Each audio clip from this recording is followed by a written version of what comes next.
देखिए, बीजेपी का vote percentage कितना है वो पहले मालूम कर लें, उसके बाद 4% की बात करें। वो नंबर 1।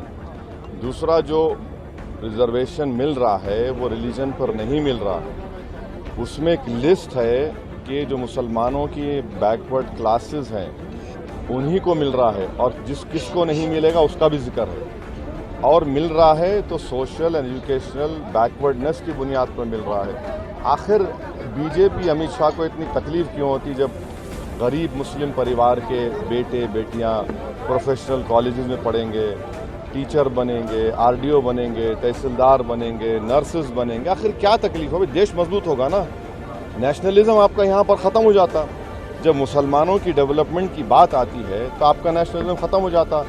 आपकी सरकार प्री मैट्रिक, पोस्ट मैट्रिक और मौलाना आज़ाद फाउंडेशन की आपने स्कॉलरशिप को बिल्कुल ख़त्म करके रख दिया, नहीं के बराबर है। आप क्यों कर रहे हैं भाई? नेशनलिज्म की बात जब करते हैं तो सब कम्युनिटीज़ अगर मजबूत होंगी तो हमारा देश मजबूत होगा ना।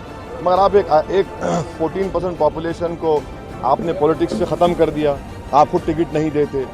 अब आप ये भी देख रहे हैं कि ये लोग एजुकेशन में आ रहे हैं, रोज़गार में वो भी बंद करना चाहते हैं। तो ये बीजेपी की खुली नफरत की निशानी है।